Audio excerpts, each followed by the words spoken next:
ଯୋହନ 19। ତାପରେ ପିଲାତ ଯୀଶୁଙ୍କୁ ନେଇ କୋରଡ଼ା ପ୍ରହାର କରାଇଲେ। ସୈନିକ ମାନେ କଣ୍ଟା ଡାଳର ଗୋଟିଏ ମୁକୁଟ ତିଆରି କରି ଯୀଶୁଙ୍କ ମସ୍ତକରେ ଦେଲେ। ତାଙ୍କୁ ଗୋଟିଏ ବାଇଗଣିଆ ରଙ୍ଗର ପୋଷାକ ପିନ୍ଧାଇଲେ ଏବଂ ଇହୁଦୀମାନଙ୍କର ରାଜା ଦୀର୍ଘଜୀବୀ ହେଉନ୍ତୁ ବୋଲି କହି ତାଙ୍କୁ ଚାପୁଡ଼ା ମାରିଲେ। ପିଲାତ ପୁନର୍ବାର ବାହାରକୁ ଯାଇ ସମବେତ ଜନତାକୁ କହିଲେ, ଦେଖ, ତାଙ୍କୁ ତୁମ୍ଭମାନଙ୍କ ସାମ୍ନାକୁ ନେଇ ଆସୁଛି। ତାଙ୍କୁ ଦୋଷୀ ସାବ୍ୟସ୍ତ କରିବା ପାଇଁ ମୁଁ କୌଣସି କାରଣ ପାଉନାହିଁ, ଏହା ତୁମେ ନିଜେ ବୁଝିବ।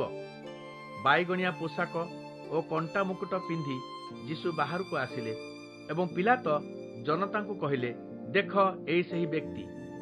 ତାଙ୍କୁ ଦେଖିବା ମାତ୍ରେ ମୁଖ୍ୟ ଯାଜକ ଓ ମନ୍ଦିର ପ୍ରହରୀମାନେ ଚିତ୍କାର କଲେ, ତାଙ୍କୁ କ୍ରୁଶରେ ଚଢ଼ାଅ, କ୍ରୁଶରେ ଚଢ଼ାଅ।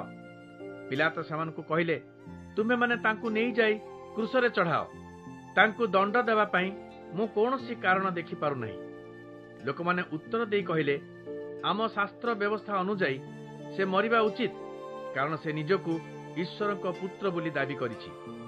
ଏହା ଶୁଣି ପିଲାତ ଆତଙ୍କିତ ହୋଇ ପଡ଼ିଲେ। ପ୍ରାସାଦ ଭିତରକୁ ଫେରିଯାଇ ଯୀଶୁଙ୍କୁ ଡକାଇ ପଚାରିଲେ, ତୁମେ କେଉଁଠାରୁ ଆସିଛ? ଯୀଶୁ ନିରୁତ୍ତର ରହିଲେ। ପିଲାତ କହିଲେ, ମୋ ସାଙ୍ଗେ କଥା କହିବ ନାହିଁ? ମନେ ରଖ, ତୁମକୁ ମୁକ୍ତ କରିବାକୁ କିମ୍ବା କ୍ରୁଶରେ ଚଢ଼ିବାକୁ ମୋର ଅଧିକାର ଅଛି। ଯୀଶୁ ଉତ୍ତର ଦେଇ କହିଲେ, ମୋ ଉପରେ ତୁମର ସେହି ଅଧିକାର ଅଛି, କାରଣ ତାହା ଈଶ୍ୱର ତୁମକୁ ଦେଇଛନ୍ତି। କିନ୍ତୁ ଯେ ମୋତେ ତୁମ ହାତରେ ସମର୍ପଣ କରିଛି, ତାର ପାପ ଅଧିକ ଜଘନ୍ୟ। ଏହା ଶୁଣି ପିଲାତ ଯୀଶୁଙ୍କୁ ମୁକ୍ତ କରିଦେବା ପାଇଁ ଉପାୟ ଚିନ୍ତା କଲେ। କିନ୍ତୁ ଜନତା ଚିତ୍କାର କଲେ, ଯଦି ତୁମେ ତାକୁ ଛାଡ଼ିଦିଅ, ତାହାହେଲେ ତୁମେ ସମ୍ରାଟଙ୍କ ବନ୍ଧୁ ନୁହଁ। ଯେ ନିଜକୁ ରାଜା ବୋଲି ଦାବି କରେ, ସେ ସମ୍ରାଟଙ୍କର ଶତ୍ରୁ। ପିଲାତ ଏହା ଶୁଣି ଯୀଶୁଙ୍କୁ ବାହାରକୁ ନେଇ ଆସିଲେ ଏବଂ ପ୍ରସ୍ତର ମଣ୍ଡପ ନାମକ ସ୍ଥାନରେ ଥିବା ବିଚାରାସନରେ ବସିଲେ। ସେତେବେଳେ ମଧ୍ୟାହ୍ନ ସମୟ, ନିସ୍ତାର ପର୍ବର ପୂର୍ବ ଦିବସ। ପିଲାତ ଲୋକଙ୍କୁ କହିଲେ, ଏଇ ଦେଖ ତୁମ୍ଭମାନଙ୍କର ରାଜା।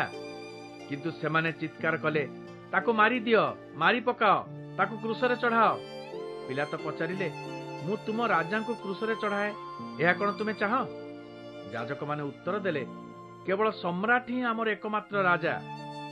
ଶେଷରେ ପିଲାତ ଯୀଶୁଙ୍କୁ କ୍ରୁଶବିଦ୍ଧ କରିବା ପାଇଁ ସେମାନଙ୍କ ହାତରେ ଛାଡ଼ିଦେଲେ।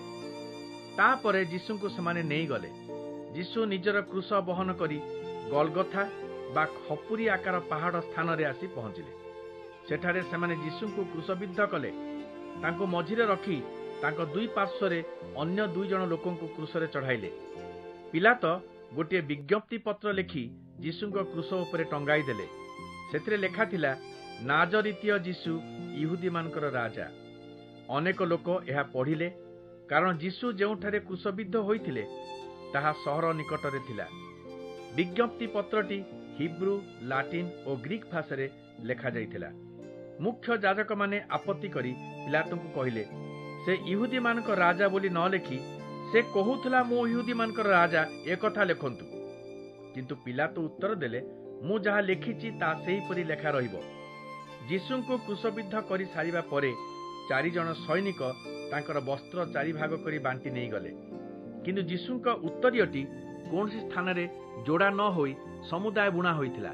ସୈନିକମାନେ ପରସ୍ପରକୁ କହିଲେ, ଏହାକୁ ଚିରିବା ନାହିଁ। ଗୁଲି ବାଣ୍ଟରେ ଯିଏ ପାଇବ ସେ ତାକୁ ନେବ।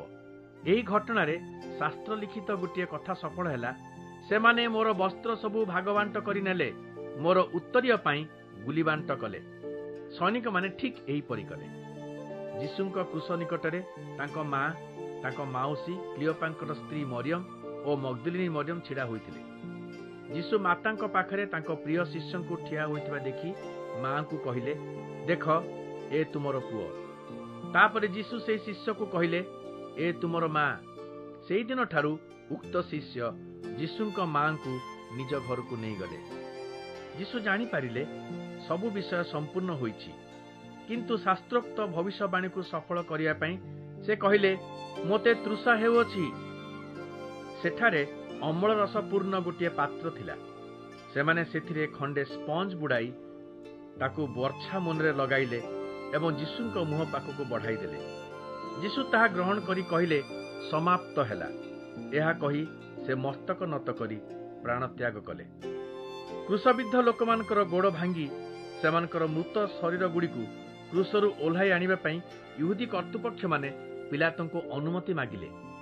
କାରଣ ସେଦିନ ଥିଲା ଶୁକ୍ରବାର ଏବଂ ତା ପରଦିନ ପବିତ୍ର ବିଶ୍ରାମବାରରେ ମୃତଦେହଗୁଡ଼ିକୁ କ୍ରୁଶ ଉପରେ ଛାଡ଼ିଦେବାକୁ ସେମାନେ ଚାହୁଁନଥିଲେ, କାରଣ ସେହି ବିଶ୍ରାମବାରଟି ଥିଲା ମହାପବିତ୍ର ଦିନ।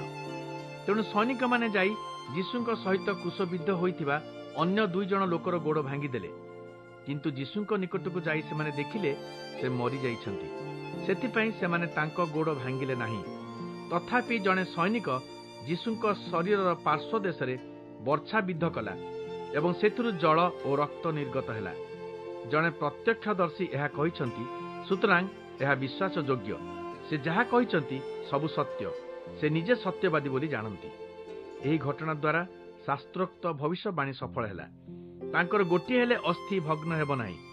ଶାସ୍ତ୍ରରେ ଏହା ମଧ୍ୟ ଲେଖା ଅଛି, ଯାହାଙ୍କୁ ସେମାନେ ବିଦ୍ଧ କରିଛନ୍ତି ତାଙ୍କ ଉପରେ ଲୋକମାନଙ୍କର ଦୃଷ୍ଟି ନିବଦ୍ଧ ହେବ। ଏହାପରେ ହାରାମଥିଆର ଯୋସେଫ ପିଲାତଙ୍କ ନିକଟକୁ ଯାଇ ଯୀଶୁଙ୍କ ଶରୀରକୁ ନେଇ ଯିବାକୁ ଅନୁମତି ମାଗିଲେ। ଏହି ଯୋସେଫ ଯୀଶୁଙ୍କର ଜଣେ ଶିଷ୍ୟ ଥିଲେ, କିନ୍ତୁ ଇହୁଦୀ କର୍ତ୍ତୃପକ୍ଷମାନଙ୍କ ଭୟରେ ସେ ଏହା ଗୋପନ ରଖିଥିଲେ। ପିଲାତ ତାଙ୍କୁ ଅନୁମତି ଦେଲେ ଏବଂ ଯୋସେଫ ଯୀଶୁଙ୍କ ଶରୀରକୁ ସମାଧି ଦେବା ପାଇଁ ନେଇଗଲେ। ତାଙ୍କ ସହିତ ଥିଲେ ନିକୋଦିମ। ଏହି ନିକୋଦିମ ଦିନେ ରାତିରେ ଯୀଶୁଙ୍କୁ ସାକ୍ଷାତ କରିବାକୁ ଯାଇଥିଲେ। ନିକୋଦିମ ପ୍ରାୟ 30 କିଲୋ ଗନ୍ଧରସ ମିଶା ଅଗୁରୁ ସାଙ୍ଗରେ ଆଣିଥିଲେ। ଶବକୁ ସମାଧି ଦେବା ପୂର୍ବରୁ ପ୍ରସ୍ତୁତ କରିବା ପାଇଁ ଇହୁଦୀମାନଙ୍କର ପ୍ରଥାନୁଯାୟୀ ଯୋସେଫ ଓ ନିକୋଦିମ ଯୀଶୁଙ୍କ ଶରୀର ଉପରେ ସୁଗନ୍ଧି ଦ୍ରବ୍ୟ ମାଖି ତାଙ୍କୁ ଚାଦରରେ ଗୁଡ଼ାଇ ଦେଲେ। ଯୀଶୁ ଯେଉଁ ସ୍ଥାନରେ ମୃତ୍ୟୁ ଭୋଗ କରିଥିଲେ ତା ନିକଟରେ ଗୋଟିଏ ଉଦ୍ୟାନ ଥିଲା। ତା ମଧ୍ୟରେ ଗୋଟିଏ ନୂତନ ସମାଧି ଥିଲା। ସେଥିରେ ପୂର୍ବରୁ କାହାକୁ ସମାଧି ଦିଆଯାଇ ନଥିଲା। ସେଦିନ ବିଶ୍ରାମବାରର ପୂର୍ବ ଦିବସ ଥିବାରୁ ବେଶୀ ଦୂରକୁ ନ ଯାଇ ସେମାନେ ଯୀଶୁଙ୍କ ଶରୀରକୁ ନେଇ ସେହି ସମାଧିରେ ସମାଧିସ୍ଥ କଲେ।